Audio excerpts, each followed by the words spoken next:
नौकरानी का सच। घर में मैं और मेरे ससुर ही रहा करते थे और एक नौकरानी थी जो मेरे साथ ही सोती थी। जब मैं सुबह उठती तो मेरे पेट पर काली स्याही का निशान होता था। एक दिन मैंने अपनी नौकरानी को नींद की दवा खिलाकर अपनी जगह सुला दिया, क्योंकि मैं देखना चाहती क्या सच उसके ससुर ऐसे है। लेकिन कुछ ही देर में मेरे ससुर आए और मुझे समझकर नौकरानी के साथ पिछले 20 दिन से रोज मेरे पेट एक काला निशान नजर आ रहा था। ये कुछ स्याही जैसा दिखाई दे रहा था और इस निशान से मैं बहुत परेशान हो गई थी। कौन था रोज रात में यह निशान मेरे पेट पर लगाता था। मैं जब भी नहाती तो ये निशान हल्का हो जाता था, पर दोबारा रात को फिर से उसी जगह ये निशान मुझे दिखता था। पहली बार जब मैंने ये निशान तो मुझे लगा था कि शायद कुछ लग गया होगा, लेकिन अब तो ये निशान रोज मेरे पेट पर मुझे नजर आने लगा था। मैं शक करती भी तो किस पर, क्योंकि घर में मेरे अलावा बस 2 ही लोग थे, एक मेरे ससुर जी और दूसरी एक काम वाली लड़की, जो कि मेरी ही उम्र की थी। बात यह है कि मेरी शादी के बाद ही मेरे पति को वापस विदेश जाना पड़ा, क्योंकि वो वही जॉब करते थे। मेरे ससुराल में मेरे ससुर जी ही थे। सास की तो पहले ही मृत्यु हो चुकी थी और मेरे पति ईशान अपने माता पिता के आयहर इकलौते बेटे थे, लेकिन जॉब दूसरे शहर में करते थे। मेरे पति अक्सर मुझे कहते थे कि तुम्हारा वीजा लगवा कर तुम्हें भी मैं अपने पास ही बुला लूंगा। मैं अपने पति के जाने पर बहुत उदास थी, मन नहीं लगता था घर में। वो तो अच्छा है कि घर में एक नौकरानी भी थी जो दिन रात रहती थी, वरना तो घर में मैं और मेरे ससुर जी ही अकेले होते। लोग तरह तरह की बातें ना बनाएं, इसलिए मेरी शादी से कुछ दिन पहले ही एक नौकरानी हर घा को दिन रात के लिए मेरे पति ने रख दिया था। पूरे घर का काम वही करती थी और थी रात को मेरे साथ सो जाती थी, वो भी जवान लड़की ही थी। पहले तो मेरे ससुर जी का ज्यादातर समय अपने कमरे में ही गुजरता था या फिर लाउंज में टीवी देखकर। मेरे ससुर जी थोड़े अलग तरह के इंसान थे। खाना खाने से पहले 15 मिनट तक हाथ ही धोते रहते थे, फिर भी उन्हें शक होता था कि पता नहीं कौन सा हाथ ठीक से धुला है और कौन सा नहीं। पूरी तसल्ली करने के बाद ही खाना खाते थे। हमेशा टीवी देखते रहते, मुझसे वो ज्यादा बात भी नहीं करते थे। बस जब भी काम होता तो बुला लेते थे, नहीं तो कभी आवाज नहीं देते थे।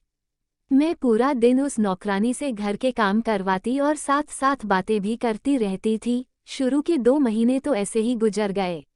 नयन से भी मेरी हर 2-3 दिन पर बात होती थी। मैं हर बार उनसे अपना वीजा के बारे में जरूर पूछती, लेकिन वो यही कहते कि कोशिश कर रहा हूँ। जब कभी मैं नौकरानी से अपने ससुर जी के कमरे में सफाई करने को कहती तो वो नहीं करती थी। कहती थी दीदी आप भी मेरे साथ चलो, मुझे अकेले बहुत डर लगता है। बार बार मुझसे कभी बैठकर चादर बदलवाते रहते हैं, कभी कहीं झाड़ू लगाते हैं, कभी कहीं। उसकी बातें सुनकर मैं तो हंसने लगी, तो कहती नहीं दीदी मुझे सच में उनसे डर लगता है, उनकी नज़रें अच्छी नहीं है। क्या आपको पता है, कल मुझे कहने लगे इतनी गर्मी है, मैं कमरे में नहाने जा रहा हूँ, तुम चाहो तो दुपट्टा उतारकर काम कर लेना। मुझे उसकी ये बात बहुत अजीब सी लगी, तो मैंने ये कहकर टाल दिया कि बेटी समझकर तुम्हारा ख्याल किया होगा।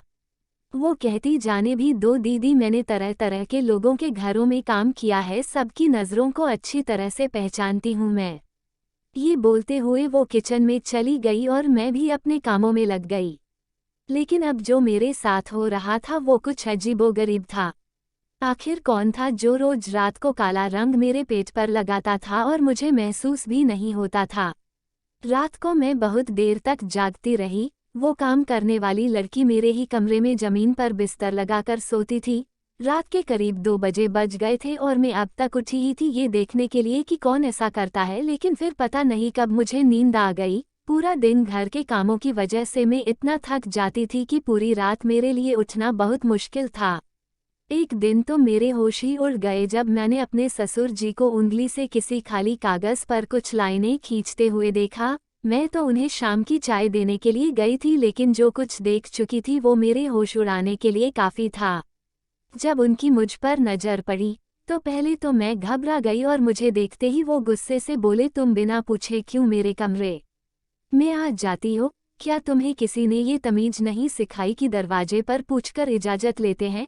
पहली बार उन्होंने मुझसे इस लहजे में बात की था। मेरा तो रंग फीका हो गया था और मैं वापस पलट गई और सीधा अपने कमरे में आ गई। अब तो मेरे दिल की धड़कनों का यह आलम था कि जैसे सीने से दिल निकल कर बाहर ही आ जाएगा। मेरे पेट का निशान अब तो मेरे दिमाग में घूम रहा था। तो क्या वो निशान मेरे ससुर जी ने लगाए है? दिल ये मानने को तैयार ही नहीं था। वो तो मेरे पापा की जगह है, मैं ऐसा कैसे सोच सकती हूँ, लेकिन हकीकत थी कि मेरे पेट पर जिस तरीके की स्याही का निशान होता था, मेरे ससुर भी उसी रंग की स्याही से कागज पर कुछ लकीरें खींच रहे थे। एक दिन मैं अपने कमरे से निकलकर किचन में गई तो मेरे ससुर जी नौकरानी के बिल्कुल पीछे खड़े थे। वो बड़े ही आराम से बर्तन धो रही थी, उसके बहुत करीब थे। मुझे ये बात बहुत अजीब सी लगी। इसका मतलब कि नौकरानी उस दिन ठीक कह रही थी कि मेरे ससुर जी की नज़र और नीयत अच्छी नहीं है। मैं किचन में चली गई और मैंने अपने ससुर से कहा कि पापा आप यहाँ क्या कर रही हैं, क्योंकि मैंने उन्हें आज से पहले कभी किचन में नहीं देखा था। वो मेरी आवाज़ पर बुरी तरह से हड़बड़ाए, मुझे किचन में देखकर कुछ अलग सा व्यवहार करने लगे। इतने में मेरी आवाज़ पर वो नौकरानी भी बर्तन धोना छोड़कर मुझे देखने लगी। वो भी शायद मेरे ससुर के वहाँ होने से बेखबर थी। अजीब नज़रों से हम दोनों को देख रहे थे। मैंने नौकरानी को नज़रअंदाज किया और ससुर से किचन में आने की वजह पूछने लगी तो वो कहने लगे कि मैं इस नौकरानी की छुट्टी करवा दूंगा। ये झाड़ू लगाकर बिना हाथ धोए बर्तन धो रही है, इसके हाथ गंदे हैं। वो परेशान सी हो गई, कहने लगी साहब क्यों झूठ बोल रहे हैं, मैंने सबसे पहले हाथ धोए थे, उसके बाद ही किचन के बर्तनों को हाथ लगाया है। मेरे ससुर तो उस नौकरानी से बहस पर उतर आए, कहने लगे कि तुम झूठ बोल रही हो, मेरे बेटे के पैसे हराम के हैं क्या? तुम्हें तनख्वाह भी दूं और तुम झाड़ू वाले हाथों से बर्तन धोती हो? ये तो मैंने देख लिया था, वरना ना जाने तुम कब से गंदे बर्तनों में ही हमें खाना दे रही हो। मैंने अपने ससुर से बहुत कहा कि आप यहाँ से चले जाइए, मैं खुद नौकरानी से बात कर लूंगी, लेकिन वो मुझ पर भी गुस्सा करने लगे। कहने लगे तुम्हारी ही नरमी का नतीजा है, वरना मैं इस लड़की को 2 दिन में सीधा कर दूं। मेरा बेटा परदेश में ना जाने कैसे कैसे अपना गुजारा करके घर पर पैसे भेजता है और ये लड़की मुझे गंदे बर्तन में खाना देती है। आज से तुम ही मेरे बर्तन धो के मुझे खाना दोगी। उस पर चिल्लाते हुए आगे निकल गए। लड़की तो रोने लगी, कहने लगी मुझे यहाँ काम नहीं करना, पैसे लेते हैं तो अपनी मेहनत के लेते हैं, हमने अपनी इज्जत नहीं बेच रखी है जो ये साहब मुझे इतनी बातें सुना रहे हैं। वो भी गुस्से से नौकरी छोड़ने को तैयार बैठी थी। मैंने उसे अपने गले लगाकर चुप करवाया। मैं ससुर जी के साथ अकेली नहीं रहना चाहती थी, मुझे ये हौसला था कि एक औरत मेरे साथ रहती है। अभी तो मैं एक परेशानी से निकल नहीं पाई थी कि मेरे पेट पर काली स्याही के निशान आता कहाँ से है। एक नौकरानी के कमरे में होते हुए कैसे मेरे ससुर जी मेरे कमरे में आ सकते हैं? मैंने नौकरानी से कहा कि तुम बर्तनों को हाथ नहीं लगाना, मैं खुद धो दूंगी, लेकिन तुम काम छोड़कर मत जाओ। मैंने बड़ी मुश्किल से नौकरानी को राजी करके किचन से बाहर निकाला। तभी लॉन में मेरे ससुर मेरे पति से फ़ोन पर बहस कर रहे थे कि वो नौकरानी को घर से निकाल दे, लेकिन मैं भी सोच चुकी थी कि नयन से साफ कह दूंगी कि नौकरानी को मैं कभी नहीं निकालूंगी। अब तो मैं बिल्कुल भी अकेले रहने के हक में नहीं थी। मैंने ईशान से भी कह दिया कि अगर नौकरानी चली गई तो मैं भी अपने मायके चली जाऊंगी। पापा को बर्तनों से तकलीफ है तो मैं खुद धो दूंगी। मेरे पति ने अपने पापा को ना जाने कैसे समझाया, क्योंकि अब वह बहस नहीं कर रहे थे। मैं खुद बर्तन धोने लगी। मैं खाना ससुर के सामने खुद रख देती थी। अभी मैं कुछ देर आराम के लिए अपने कमरे में जाने लगी तो वो मुझसे कहने लगी कि आज के बाद मुझे ये नौकरानी मेरे कमरे में नजर ना आए। आज के बाद मेरे कमरे की सफाई का ख्याल तुम रखोगी। यह सुनकर मैंने सर हिला दिया। मैंने सोचा कि अभी सब गुस्से में है, 2-4 दिन काम कर देती हूँ, फिर खुद ही ठीक हो जाएंगे, लेकिन मुझे क्या पता था कि उनका मुझे अपने कमरे में बुलाने का मकसद क्या था। मैं जब ससुर के कमरे में पूछ कर गई ताकि उनके कमरे में सफाई कर दूं तो फिर से काली स्याही से सफ़ेद कागज़ पर लकीरें खींच रहे थे। मुझे देखकर जल्दी से सब कुछ दराज में रख दिया और सीधे होकर बैठ गए। मैंने कहा पापा मैं सफाई कर दूं तो कहने लगे हाँ कर दो। मैंने उनके बैग की चादर बदली और झाड़ू लगाने लगी, लेकिन वह बार बार मुझे ही देख रहे थे। एक बार भी उन्होंने मुझसे नज़रें नहीं हटाई थी, और अगर वो यूं ही देखते तो मैं कभी भी सुकून से काम नहीं कर सकती थी। मेरे हाथ भी घबराहट के मारे कांपने लगे। मैं बार बार दुपट्टे से अपना चेहरे पर आने वाला पसीना पोंछ रही थी, साथ ही साथ कालीन पर झाड़ू भी लगा रही थी। मेरे ससुर कुर्सी से उठकर मेरे पास आ गए। वो मेरे सामने खड़े हो गए तो मुझे भी खड़ा होना पड़ा। मुझे कहने लगे, इतनी गर्मी है, तुम अपना दुपट्टा उतार कर झाड़ू लगा लो, मैं तो वैसे भी वॉशरूम में नहाने जा रहा हूँ, कमरे में कोई नहीं है। उनका इस तरह धीरे से बात करना मुझे तो हैरत हो रही थी। वो तो हमेशा तेज आवाज से ही बात करते थे। मुझे नौकरानी की बात याद आ गई। मैंने कहा, नहीं, मुझे अपना दुपट्टा पहनकर काम करने की आदत है। अभी मैं ये कह ही रही थी कि उन्होंने अपनी जेब से रुमाल निकाला और मेरे चेहरे से पसीना साफ करने लगे। मैं पीछे हटी, वो भी घबरा से गए और फौरन वो अपने हर कमरे के वॉशरूम में चले गए। मेरे दिल की हालत तो ऐसी थी कि धड़कन चलना ही भूल गई थी। मुझे तो अब अपने ससुर के करैक्टर पर शक होने लगा। मैंने जल्दी जल्दी उनके कमरे की सफाई की और कमरे से बाहर निकल गई। पूरा दिन में परेशानी में थी। रही बात रात की, तो जब मैं नौकरानी के साथ अपने कमरे में आई तो वो जमीन पर अपना बिस्तर बिछाने लगी। मैंने कहा, माला ज़रा इधर आओ, मेरी बात सुनो। मैंने सोचा मुझे नौकरानी से सारी बात बतानी चाहिए। वो अपना बिस्तर छोड़कर मेरे पास आकर बैठ गई। मैंने उससे कहा कि तुम जो कुछ भी मेरे ससुर जी के बारे में कहती हो, मुझे भी वो सच लगने लगा है। फिर मैंने उसे ये भी बता दिया कि रोज मेरे पेट पर काली स्याही का निशान होता है। ये बात सुनकर मुझे हैरत से फटी आंखों से देखने लगी। कहने लगी, दीदी, मुझे तो आपके ससुर पर पहले से ही शक है। मुझे तो लगता है कि वह आप पर कुछ गलत भी करते हैं। हमारे गांव में भी एक ससुर ने गलत करके अपनी बहू से शादी कर ली थी। उसका पति भी बाहर रहता था। नौकरानी की बात सुनकर मेरे होश उड़ गए। पहले तो साहब मुझे देखते रहते थे और अब मेरी जब भी उन पर नजर पड़ती तो वो आपको ही देख रहे होते हैं। मुझे भी निकालने के चक्कर में है, इसलिए तो बिना वजह मेरे हर काम में नुक्स निकालते हैं। मेरा जी तो ये सब सुनकर घबराने लगा है। मैं अपना कमरा लॉक करके सोने लगी थी। अब मेरे पेट पर निशान भी नहीं होता था। अब तो मुझे यकीन होने लगा था कि रात को जरूर मेरे ससुर ही मेरे कमरे में आते हैं, शायद कोई गलत काम भी करते हैं। लेकिन ऐसा कैसे मुमकिन था? जब से मैंने कमरा बंद करना शुरू किया, मेरा ससुर मुझे घूर घूर कर देखने लगे थे, लेकिन मैंने परवाह नहीं की। कुछ दिन के बाद ही मेरे ससुर तो मुझ पर चिल्लाने लगे। कहने लगे कि तुम अपने कमरे का दरवाजा क्यों लॉक करती हो? मेरा बेटा तुम्हें मेरी जिम्मेदारी पर छोड़कर गया है। मुझे इस नौकरानी पर बिल्कुल भरोसा नहीं है, इसलिए खुद आकर बार बार कमरे में झांकता हूँ कि कहीं ये कुछ चुराकर भाग ना जाए। मुझे तो अपने ससुर की बात का भरोसा नहीं था। मैंने रात को ईशान से कह दिया कि मेरे वीजा का जल्द से जल्द बंदोबस्त करो, मुझे उनके पास जाना है। जो बात मुझे ईशान ने बताई, ये सुनकर तो मुझे रोना आने लगा। कहने लगे कि पापा ने मुझे तुम्हारा वीजा लगाने से सख्ती से मना कर दिया है, कहते हैं कि बहू को बाहर नहीं भेजूंगा। मैं ये सुनकर रोने लगी। मैंने कहा, नयन, मुझे यहाँ नहीं रहना, या तो आप वापस आ जाओ या मुझे अपने पास बुला लो। कहने लगे, बस 1 साल की बात है, मैं वापस आ जाऊंगा, 1 साल के लिए रह लो। मैं इस बात पर भी नहीं मानी थी, लेकिन ईशान अपनी मजबूरियां बताने लगे। 1 साल के बाद उन्हें पैसा मिलने वाला है, अगर अभी आ गए तो नुकसान हो जाएगा। मुझे अपनी होने लगी थी कि ना जाने वह क्या चाहते थे। मैं तो अब सांस भी नहीं ले सकती थी। अब तो उन्होंने अपने सारे काम मुझसे करने शुरू कर दिए थे। जिस दौर से मैं गुजर रही थी वो मैं ही जानती थी। अब तो वो हर बात पर मुझे बुलाने लगे।